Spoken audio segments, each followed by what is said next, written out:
목사님께서 소개를 너무 거창하게 해 주셔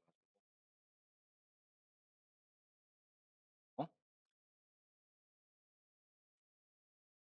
저도 고향이 안동입니다. 안동군 예안면 주진동 671 번지가 제 고향. 혹시 저랑 같은 고향 분 계실까요? 아쉽네요. 저희들은 아시다시피 동댐 20 개로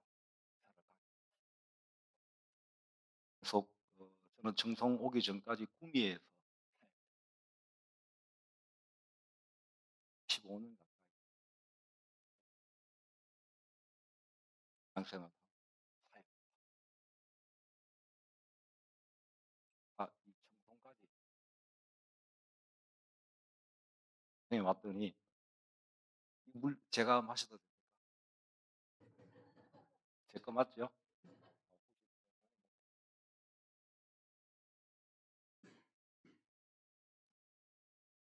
동생이 오기 전에는 우리 푸른솔 교회가 어떤 교회인지 저는 별로 관심도 없었어요. 하나님께서 푸른솔 교회에 임해서는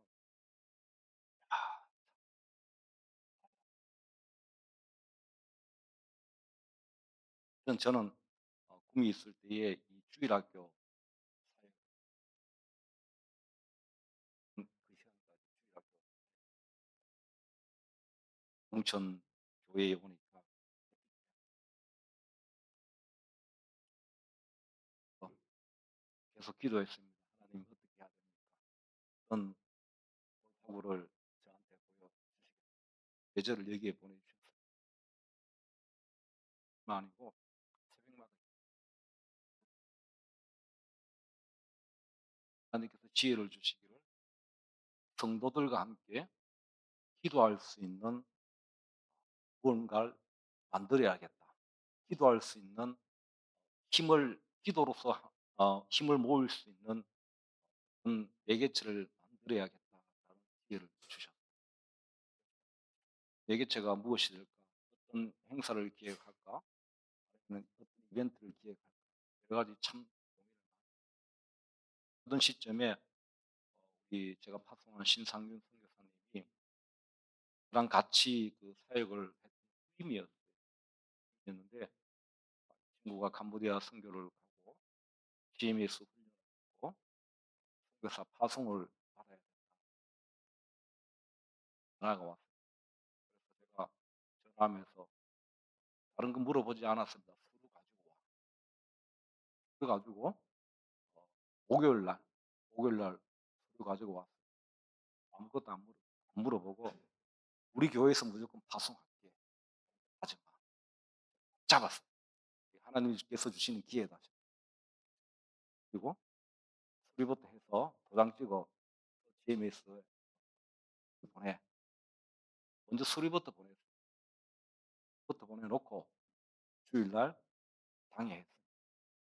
당회 해 봤자 뭐 우리 장로님 한 분 계시고 둘이 앉아서 속닥속닥 이런 이야기 저런 이야기 하면서 "장로님 우리도 선교사 파송을 해 봅시다." 장로님 깜짝 놀랐어요. 인간적으로 상상해 볼 때 생각해 볼 때는 도저히 그럴 수 있는 교회가 아닙니다. 동문교회로 비하면 동문교회 11조 정도밖에 안 되는 그런 사이즈 그 정도 안 되고 열악하고 한데 담임 목사가 느닷없이 선교사를 파송하자니까 우리 정말 속으로 무슨 생각을 했을까 정말 상상이 안 가요. 우리 장로님께서 한참 조용하시더니 그럴 때심 목사님 그렇게 합시다. 그렇게 해서 선교사 파송이 이루어졌어요. 그랬더니 선교사 파송을 하고 그 파송한 선교사를 위해서 기도를 하고 이렇게 하나님 앞에 엎드리니까요. 그냥 모든 게 그냥 이루어져요. 그냥 하나님의 은혜로. 그 하나님의 은혜예요. 선교사를 파송했더니 오늘 이 자리에 제가 또 설 수 있어요. 그 제가 잘나서 온 거 아닙니다. 선교사 파송했기 때문에 제가 이런 영광을 누리는 거고, 선교사를 파송했더니 그 산불 한가운데서 교회를 지켜, 산불이라는 매개체를 통하여서 여러분들, 그 사람이 인간적인 어떤 계획으로는 도무지 이루어질 수 없는 그런, 저도 그 산불 여러분 못 보셨죠? 안동에도 왔으니까. 저는 산불 한가운데 있어요. 아무것도 없는 그 날, 너무 무서워서 도망가다가 다시 '야 이거 목사가 이러면 안 되겠다.' 싶어서 다시 돌아와서 물호스를 들고 손으로 흙을 뿌려가면서 잘 부르고 좋은 차밖에 없어요. 그렇게 했더니요, 우리 하나님께서 역사를 게 선교를 했더니, 그래서 결론은 이거예요. 선교하는 교회가 없는 교회, 선교하는 교회가 좋은 교회를 그런 거 생각하지 마시고 복음 전도의 사명을 감당하는 그 선교 헌신 예배를 드린다 하니까 너무너무 반가워요. 아직도 선교 헌신 예배를 드리고 선교를 위해서 기도하는 교회, 동문교회는 살아있는 교회, 선교를 하고 복음 전도에 힘을 쓰는 교회, 담임 목사님과 함께 복음 전도의 삶을 잘 기도하겠습니다. 하나님 감사드립니다. 오늘 부족한 종을 이 강단에 세워주심을 감사드리, 선교 헌신 예배를 드리며 하나님 앞에 새로운 사명을 다짐하는 공문교회와 사랑하는 우리 모든 성도들을 주님께서 긍휼히 여겨주시고 하나님 뜻대로 하나님 보시기에 아름답게 주시옵소서. 그리하여서 우리 동문교회가 이 지역의 좋은 교회로 소문나고 우리 동문교회 모든 성도들이 온 성도로 소문날 수 있도록 은혜 내려 주시옵소서. 부족한 종을 이 재단에 세워주셨습니다. 종은 어둔합니다. 우리 하나님 종의 입술을 주관하여 주시고 하나님 말씀만 온전히 선포되는 귀한 시간 되도록 은혜 내려 주시옵소서. 감사드리며 예수님 이름으로 기도드립니다.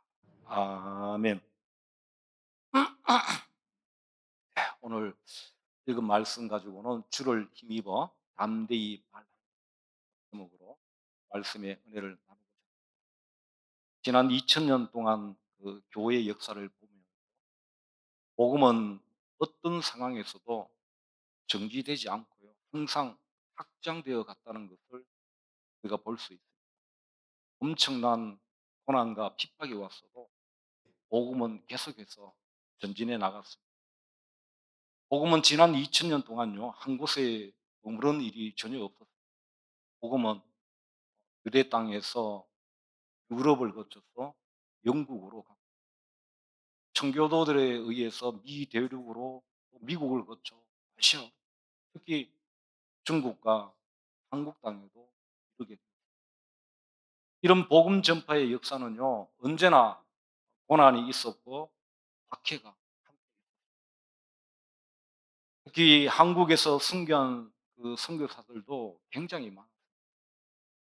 2000년 전 하나님의 부르심에 순종하여서 이 복음의 전진을 이루며 나아갔던 그 사람들의 이야기가 오늘 본문에서 계속되고 있습니다. 우리가 잘 아는 바울과 바나바입니다. 스데반의 그 순교 사건 아시잖아요, 그죠? 스데반의 순교 이후에 예루살렘 교회에 닥친 그 극심한 박해는요, 성도들을 세상 곳곳으로 흩어지게. 그러나 이 흩어짐은요, 불행의 씨앗이 아니라 복음을 사마리아와 안디옥까지 전파하는 선교의 씨앗이 되었다는 것입니다. 그리고 오늘 본문에서도 비시디아 안디옥에서 극심한 박해는 바울과 바나바를 이고니온으로 피하게 했고, 이고니온에서도 극심한 박해가 있자 루스드라와 더베로 피하게 했습니다. 그런데 여러분, 놀라운 것은 대적자들의 박해를 피하여 가는 곳마다 거기에 새로운 교회가 세워지게 되었다는 것입니다. 성경에 기록된 이런 복음 전파의 역사를 오늘 우리가 상고하면서 바울과 바나바에게 그러했듯이 지금 우리 삶에 다가온 고난과 역경, 또 심지어 이 믿음을 지키기 위해서 맞게 되는 어떤 불이익이나 박해까지도 오늘 우리에게 주어진 저주가 아니라 오히려 복음 전파를 위한 생명의 씨앗임을 오늘 깨닫는 여러분 되셨으면 좋겠습니다. 그래서 오늘 주시는 말씀을 통하여서 지금 우리가 겪고 있는 고난의 자리를 도피처가 아닌 다음 사역을 준비하는 하나님의 새로운 인도하심임을 믿고 어떤 환경에서도 기쁨으로 성도로서 마땅한 삶을 살아가는 동문교회 여러분 모두가 되시기를 간절히 축복드립니다. 자, 먼저 1절 말씀을 우리 함께 다시 한번 읽어보도록 할까요? 1절 말씀 함께 봅니다. 시작. 이에 이고니온에서 두 사도가 함께 유대인의 회당에 들어가 말하니 유대와 헬라의 허다한 무리가 믿더라. 지금 바울과 바나바가 비시디아 안디옥에서 복음을 전하자 유대인들이 큰 박해를 가해왔어요. 그럼에도 바울과 바나바가 계속해서 복음을 전하자 유대인들은요, 유대교를 믿던 기부인들, 유력자들을 선동하면서까지 지금 이 두 사도를 위협함으로 어쩔 수 없이 이고니온으로 피하게 됩니다. 여러분, 이쯤 되면은요, 자, 자기 민족에게 복음을 전하는 것이 아무리 소중한 일이라고 해도 지칠만 하지 않겠습니까? 저 같았으면 지쳤을 것입니다. 그런데 바울과 바나바는요, 이고니온에서도 여전히 어떻게 합니까? 복음을 전합니다. 회당을 먼저 찾아갑니다. 지금 이들은요, 이방인에게 복음을 전하는 사명을 받았지만, 그러나 자기 동족을 외면할 수 없었다라는 것입니다. 그들은요, 자신의 어떤 유익이나 목숨보다도 진정으로 민족을 사랑하는 그런 사람들이었습니다. 그런데 2절 말씀을 보세요. 2절에 보면은 그러나 순종하지 아니하는 유대인들이 이방인들의 마음을 선동하여 형제들에게 악감을 품게 하거늘. 여러분, 우리가 상식적으로 생각해 보면은 이렇게까지 자기 민족을 위해서 정성을 들이면은 우리 하나님께서 감동하셔서 그 유대인들의 마음을 돌려주셔야 하는데 어떻습니까? 그렇지 않았습니다. 전혀 그렇지 않았습니다. 바울과 바나바가 아무리 노력해도 유대인들은 변함없이 그들을 박해했습니다. 그러면 오늘 이런 사실은 우리에게 어떤 교훈을 주는가? 여러분, 전도란 복음을 듣고 예수님을 믿기로 작정한 사람들을 교회로 데리고 오는 것이다. 거기에서 멈추면 안 되는 것입니다. 자신을 대적하는 그 사람들에게까지도 끝까지 너그럽게 용서하고 받아들여야 된다라는 거예요. 우리 예수님께서도 이런 성도의 자세에 대해서 마태복음 18장에서 이렇게 말씀하십니다. 베드로가 주여 형제가 내게 죄를 범하면 몇 번이나 용서하여 주리까? 7번까지 하오리까? 라고 물을 때 예수님께서 어떻게 대답하십니까? 7번뿐만 아니라 7번을 70번까지도 할지니라 라고 말씀하셨어요. 여러분, 복음을 거부하고 되게 해코지 하더라도 그를 용서하고 포기하지 말고 그에게 복음을 전해야 된다라는 것입니다. 그리고 실제로요, 예수님께서는 십자가에 못 박혀 돌아가실 때에 자신을 십자가에 못 박은 그 사람들을 어떻게 하셨습니까?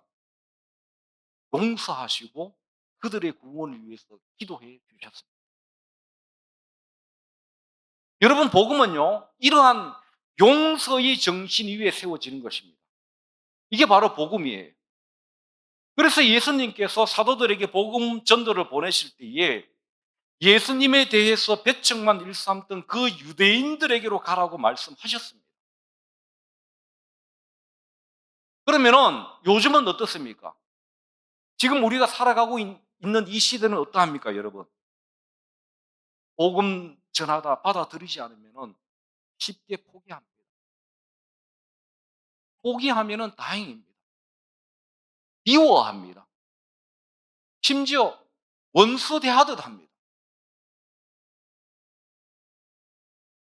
여러분, 진정한 믿음은요, 잘잘못을 따지는 어떤 충고보다는 상대방의 잘못을 용서하고 그에게 구원의 손길을 내미는 것입니다. 성령 충만한 사람은요, 자신에게 잘못한 사람을 책망하고 바로 잡으려고 하는 사람이 아니라 간용함으로 용서하고 인내심을 갖고 그를 구원의 길로 인도하는 사람이에요. 상대방의 잘못을 비난하기보다는 그 영혼을 불쌍히 여기고 어떻게 해서든지 구원하려고 힘쓰는 사람인 것입니다. 여러분 혹시요? 여러분 가정에 돌아가면은 여러분 이웃에게 이웃에 사는 누구시 사랑합니다. 사랑합니다. 고백할 수 있는 사람. 이 사랑은 남녀 간의 사랑을 뜻하는 것이 아닙니다. 주님의 마음으로 내가 당신 사랑한다. 사랑합니다. 그렇게 자신 있게 인사할 수 있는 사람이 있습니까? 저희 교회 자랑은 아닌데요. 저희 교회는 제가 설교할 때 이렇게 인사합니다. 우리 다 같이 한번 해볼까요? 앞뒤 좌우를 보시면서 사랑합니다. 고백합니다. 시작. 사랑합니다. 예, 사랑합니다. 감사합니다. 그런데요, 저희 교회에서는요, 설교 첫 시작하기 전에 아침 오후 시간에 항상 이 훈련을 해요. 그러면은 지금 우리 성도들은요, 지역에 있습니다. 동네에, 한 동네에 지역 주민으로 살아갑니다. 그렇죠?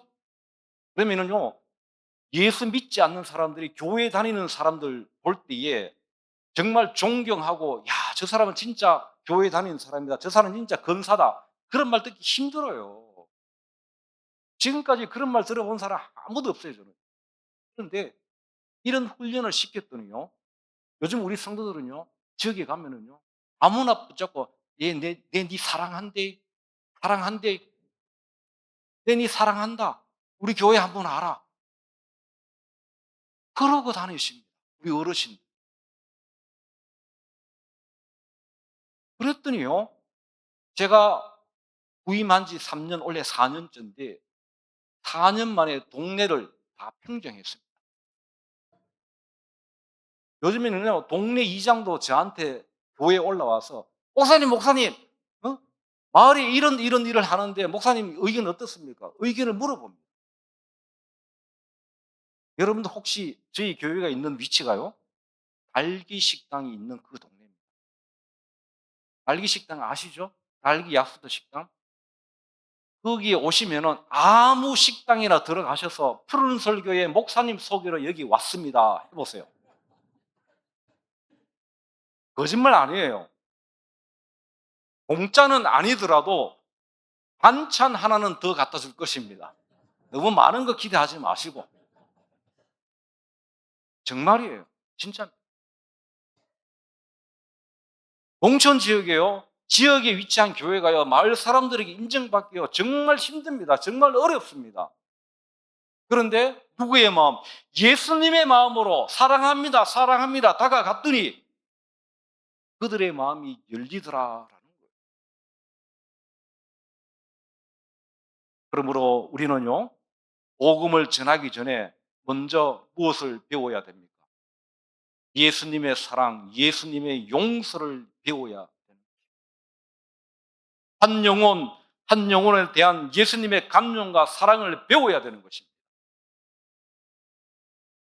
그런 다음에 복음을 전하고 영혼을 구원해야 됩니다. 예수님께서 유언처럼 주신 새 계명을 너희에게 주노니 서로 사랑하라. 내가 너희를 사랑한 것 같이 너희도 서로 사랑하라. 저는 이 말씀을 항상 기억하며 가슴에 새기고 실천하는 동문교회 여러분 되어지기를 간절히 부탁드립니다. 이어지는 3절 말씀을 다시 한번 같이 읽어봅니다. 3절입니다. 시작.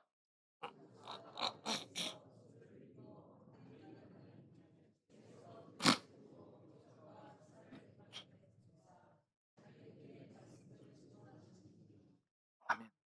그런데 지금 두 사도는요, 비시디아 안디옥에서와 달리 이고니온에서는 오래 있었다라고 기록을 하고 있습니다. 오래 있었다. 여기서 오래라는 이 말은 충분한 시간 동안이라는 뜻입니다. 지금 두 사도가요, 유대인들의 극심한 박해에도 불구하고 오랫동안 머문 것은요, 오늘 1절에 기록된 것처럼 유대와 헬라의 허다한 무리가 누구를 믿었기 때문에? 예수를 믿었기 때문입니다. 지금 두 사도는요, 이런 새 성도들, 새 신자들을 양육하기 위해서 목숨의 위협을 무릅쓰고 그들을 위해서 오래 머물렀다라는 것입니다. 그리고 이런 그 양육은요, 바로 사도 바울 선교의 특징 가운데 하나이기도 한데, 사도 바울은요, 에베소에서 2년, 고린도에서 1년 6개월, 수리아 안디옥에서는 1년을 머무면서 새로운 성도, 새 신자들을 가르쳤다라는 거예요. 사도 바울이 이렇게 오래 머물며 성도에게 복음을 가르친 것은요, 아무리 많은 사람을 전도했다 할지라도 여러분, 양육이 되지 않으면요, 작은 고난에 다 흩어지고 만다. 작은 고난이 오면은 다 그냥 안녕한다라는 거예요. 여러분, 성경의 일례로 구약 성경 출애굽기에 이스라엘 백성들, 그죠? 이스라엘 백성들 한번 생각해 보세요. 하나님의 구원을 그들은 직접 목격을 했습니다. 수많은 기적을 몸으로 체험을 했던 그런 민족이었습니다. 그런데 그들은요, 하나님께서 어떤 분이신지 모른 채 원망과 불평의 날을 보냈습니다. 불순종과 불신앙으로 일관했습니다. 그러다 결국 가나안에 들어가지도 못하고 광야에서 죽고 말았습니다. 그래서 모세는요, 양육의 필요성을 절감하고요, 세마라고 불리는 신명기 6장 4절 9절 말씀을 통해서 후대에게, 자손에게 하나님의 말씀을 가르치라고 강하게 권고했지 않습니까? 여러분, 성숙한 신앙인은 기적을 체험함으로 되는 것이 아닙니다. 말씀을 제대로 배워야 되는 것입니다. 여러분, 본문 앞장인 11장에 보면은, 11장 사건에 보면은 수리아 안디옥 교회 성도들은요, 이방인이었습니다. 처음 예수를 믿는 사람들이었지만 바울과 바나바에게 집중적인 교육 훈련을 받고 난 후에 최초로 그리스도인이라고 불리는 그런 사람들이 되었습니다. 또 그들은요, 모 교회인 예루살렘 교회가 기근으로 어려움에 처하자요, 도움의 손길을 내미는 교회로 성장하게 되었습니다. 전 세계에 선교사를 파송하는 복된 교회가 되었다라는 것입니다. 그러므로 우리는요, 양육을 소홀히 해서는 안 됩니다. 목회자는 열심히 가르치고 우리 성도들은 열심히 배워야 되는 것입니다.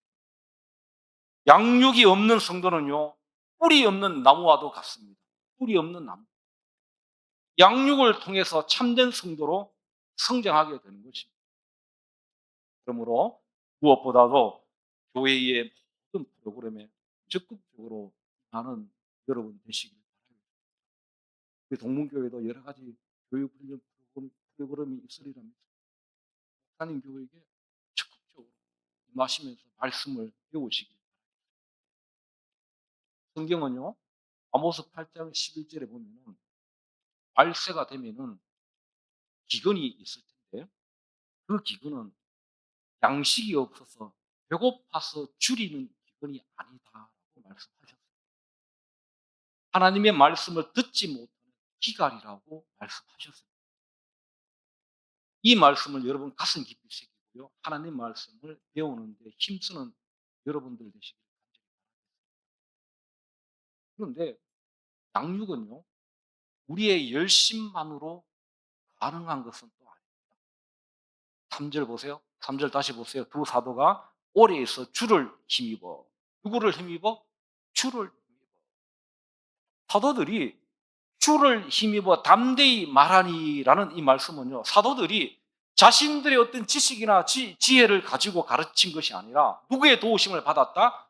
하나님의 도우심을 힘입어서 복음을 전했다라는 뜻이 됩니다.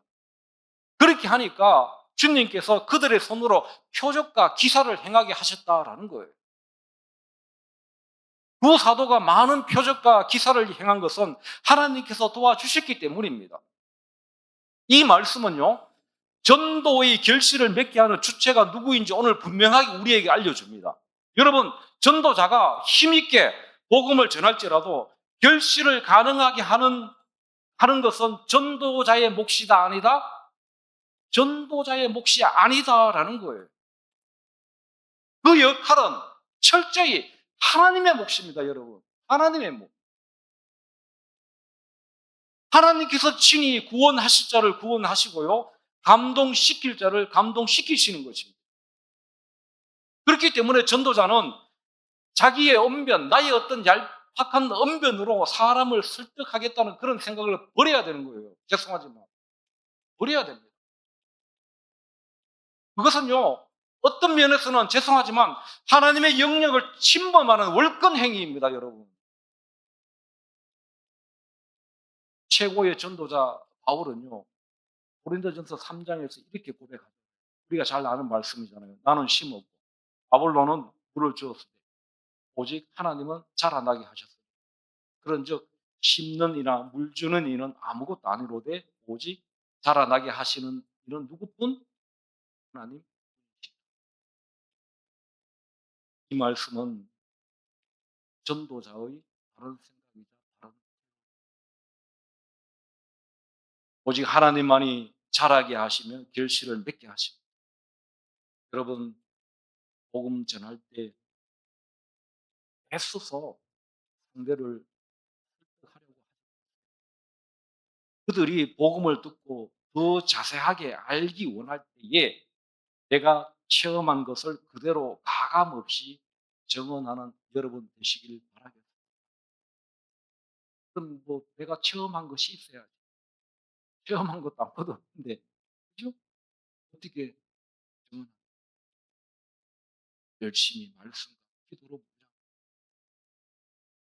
그래서 양육이 중요한 것입니다. 그러시면은 하나님께서요, 때에 따라서 여러분에게 공문교회에 기적도 주시고 표적도 주셔서 구원의 열매 맺게 하시는 그 하나님을 우리가 만나게 될 것입니다. 여러분 모두 여기에 대한 간증의 주인공들이 되시기를 간절히 축원드립니다. 다음에 4절 말씀을 함께 봅니다. 4절 말씀 같이 읽어봅니다. 시작. 그 시내의 우리가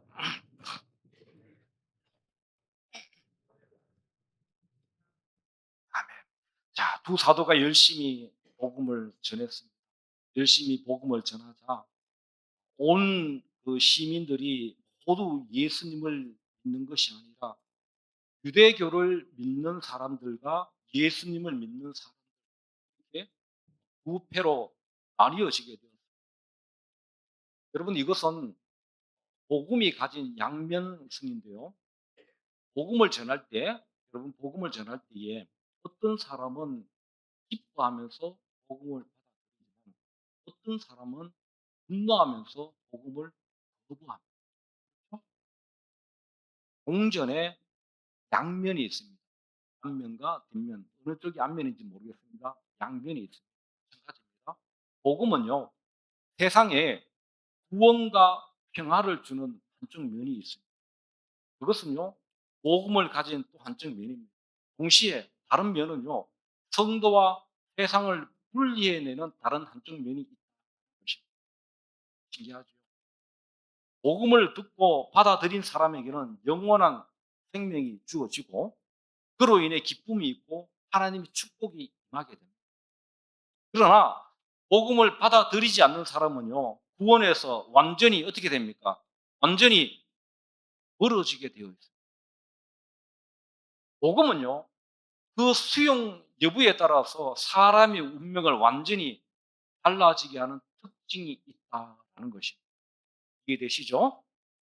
그래서 복음 전하는 곳에는 항상 흠이 일어나게 혼란이 일어납니다.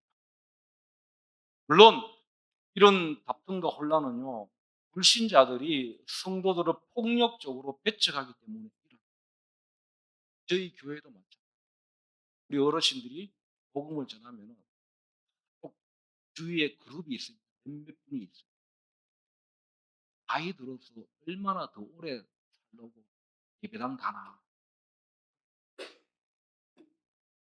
지금까지 살면 됐지 얼마나 더 오래 살려고 예배당까지 가나. 그래서 그런 말 듣기 싫어서 교회 오기를 주저하는. 근데 어떻습니까? 그 사람들을 어떻게 해야 됩니까? 교회는 그 사람들마저 품어야 됩니다. 그래서 제가 미운 떡 하나 더 줍니다.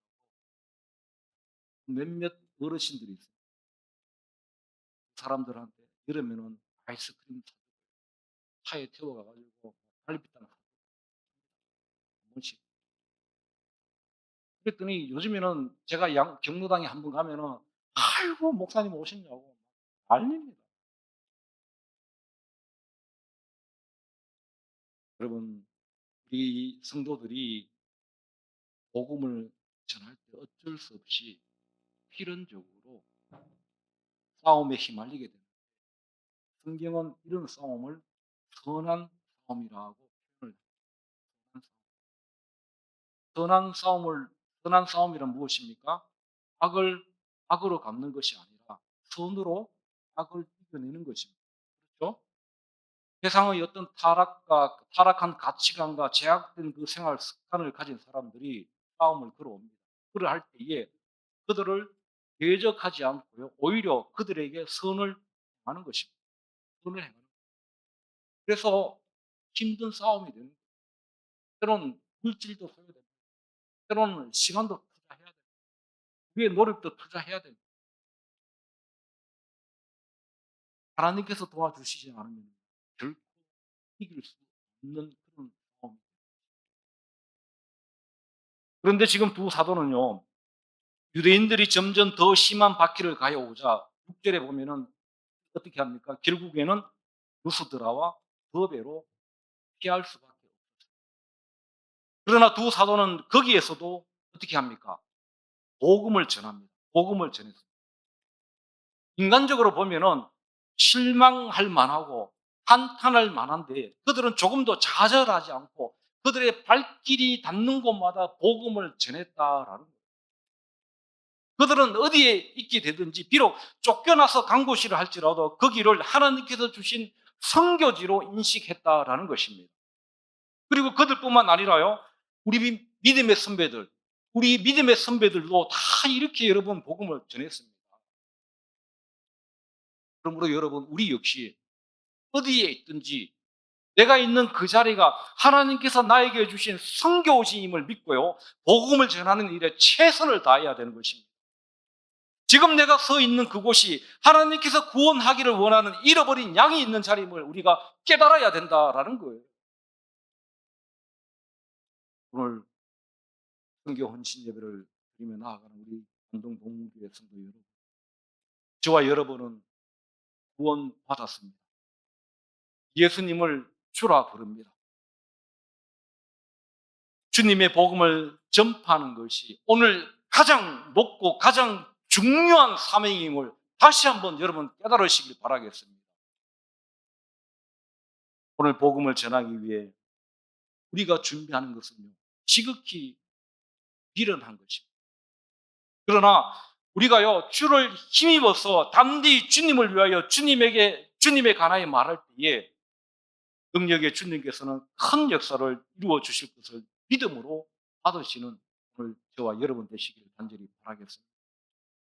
지금 여러분이 서 있는 그곳에 하나님께서 여러분을 복음의 일꾼으로 보내셨음을 가슴 깊이 새기시고 잃어버린 하나님의 어린 양들을 믿음과 소망으로 구원해내는 그런 공문교회와 선교 헌신 예배를 드리는 여러분 되시기를 주님의 이름으로 간절히 축원드립니다. 기도하시겠습니다. 하나님 아버지, 바울과 바나바의 삶을 통해 복음 전파의 여정에서 겪는 고난과 박해가 오히려 하나님의 놀라운 계획 속에서 선교의 기회가 될 수 있음을 배웠습니다. 또한 포기하지 않는 사랑과 용서, 그리고 하나님의 도우심을 힘입어 양육에 힘쓰는 것이 얼마나 중요한지도 깨달았습니다. 오늘 선교 헌신 예배를 통해서 안동 동문교회 모든 성도들이 바울과 바나바처럼 담대히 복음을 전하고 어떤 상황에서도 하나님을 의지하여 잃어버린 양들을 구원해내는 안동 동문교회와 성도들이 되도록 인도하여 주시옵소서. 그를 통하여서 가정과 일터 그리고 이 나라 위에 어둠이 물러가고 생명의 빛이 밝혀지게 하여 주시고 마지막 시대에 주님 사명 감당하는 그런 교회가 되도록 축복하여 주시옵소서. 특별히 담임 목사님 귀한 사역의 발걸음 가운데 함께하여 주시사 날마다 은혜의 말씀이 이 강단에서 선포되게 하여 주시고 주님의 사랑을 실천하시는 인자한 목사님으로 세워주시고 장애와 모든 성도들이 한마음 한뜻으로 선교의 사명 잘 감당하는 아름다운 동문교회, 좋은 소문나는 동문교회가 되도록 축복하여 주시옵소서. 예수님의 이름으로 기도드립니다. 아멘.